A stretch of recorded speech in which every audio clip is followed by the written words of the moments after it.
Assalamualaikum warahmatullahi wabarakatuh. Saya Rosalia Nur Hanifah dari kelas 3B D4 Manajemen Pemasaran. Untuk memenuhi ujian tengah semester mata kuliah e-commerce, dalam video ini saya akan menjelaskan dua hal terkait fenomena COVID-19 yang ada di Indonesia pada saat ini. Yang pertama, dari segi konsumen. Apa perubahan yang diakibatkan oleh fenomena COVID-19 ini terhadap perubahan perilaku konsumen? Menurut pendapat saya, fenomena COVID-19 ini memberikan pengaruh yang sangat besar sehingga mengakibatkan perubahan yang sangat ekstrim pada perilaku konsumen. Mengapa dikatakan sangat ekstrim? Karena konsumen menjadi lebih konsumtif. Hal tersebut dikarenakan konsumen panik akan terjadinya fenomena COVID-19 ini.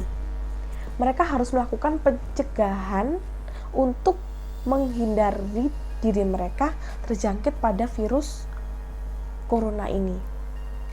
Sehingga mereka melakukan pembelian yang sangat banyak terhadap beberapa produk seperti masker untuk melindungi diri mereka dari virus ini, kemudian obat-obatan, kemudian vitamin, hand sanitizer, kemudian rempah-rempah, khususnya jahe merah, yang dipercaya dapat menghindarkan diri konsumen dari virus corona ini. Kemudian mereka juga harus menerapkan beberapa aturan yang ditetapkan oleh pemerintah.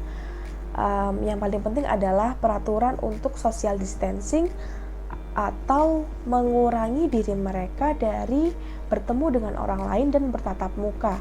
Jika bertemu maka harusnya minimal jaraknya adalah 1 meter. Dan peraturan yang kedua adalah mereka harus mengkarantina diri mereka di dalam rumah selama kurang lebih 2 minggu.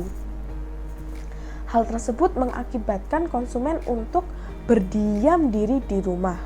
Namun meskipun mereka berdiam diri di rumah atau melakukan pekerjaan dari rumah, bersekolah dari rumah, melakukan kegiatan kuliah dari rumah, melakukan kegiatan mengajar dari rumah, mereka tetap harus memenuhi kebutuhan mereka. Dan bisa dibilang karena mereka bekerja dari rumah, kebutuhan mereka semakin meningkat. Karena sebagai contoh, karena mereka berdiam diri di rumah, mereka menginginkan makan terus, jadi kebutuhan akan makanan semakin meningkat. Dengan kata lain, karena mereka berdiam diri di rumah, kebutuhan sehari-hari mereka semakin meningkat sehingga mengakibatkan mereka melakukan pembelian yang sangat banyak terhadap kebutuhan sehari-hari. Sehingga permintaan akan kebutuhan sehari-hari semakin meningkat seperti itu. Hal tersebut bisa dikatakan sangat ekstrim. Untuk poin yang kedua, apa perubahan yang ditimbulkan dari segi pelaku bisnis? Menurut saya, virus corona ini atau fenomena COVID-19 ini membawa perubahan yang sangat besar juga bagi para pelaku bisnis. Karena apa? Karena permintaan akan produk kebutuhan sehari-hari semakin meningkat.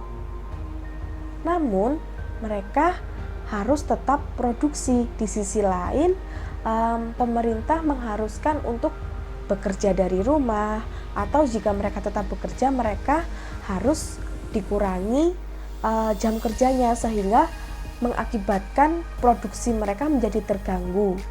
Hal tersebut mengakibatkan permintaan konsumen yang sangat tinggi itu tidak bisa dipenuhi oleh beberapa perusahaan seperti itu. sehingga mengakibatkan pemerintah untuk mengeluarkan peraturan bahwa pembelian terhadap beberapa produk kebutuhan sehari-hari itu dibatasi maksimalnya. Sebagai contoh, minyak goreng hanya boleh 2 liter, kemudian gula hanya boleh maksimal 3 kilo, seperti itu, untuk diterapkan di tiap daerahnya. Kemudian di sisi lain, efek yang ditimbulkan dari COVID-19 ini itu pelaku bisnis tidak bisa menjalankan bisnis mereka secara efisien. Karena apa? Karena konsumen tidak dapat datang langsung ke toko untuk membeli barang. Mereka harus menyediakan pengiriman atau ekspedisi untuk menyampaikan barang tersebut kepada konsumen karena konsumen harus tetap berdiam diri di rumah, namun kebutuhannya harus terpenuhi, seperti itu. Dengan kata lain, beberapa pelaku bisnis harus bekerja sama dengan pihak pengiriman seperti Gojek atau Grab untuk melakukan pengiriman makanan sebagai contoh GoFood, kemudian belanja sebagai contoh GoMart, seperti itu. Jika tidak, mereka harus menambah karyawan untuk diletakkan pada bagian pengiriman, sehingga mereka memiliki kurir sendiri untuk menyampaikan barang kepada konsumen. Karena dengan fenomena COVID-19 ini, tidak hanya pelaku bisnis di sektor kebutuhan sehari-hari saja yang terganggu kinerja perusahaannya, di sisi logistik juga, karena jam kerja akan karyawan itu dikurangi, sehingga proses pengiriman suatu barang mungkin bisa dikatakan menjadi terhambat, seperti itu. Sekian dari saya, kurang lebihnya mohon maaf. Saya akhiri. Wassalamualaikum warahmatullahi wabarakatuh. Atas perhatian diucapkan terima kasih. Sampai jumpa.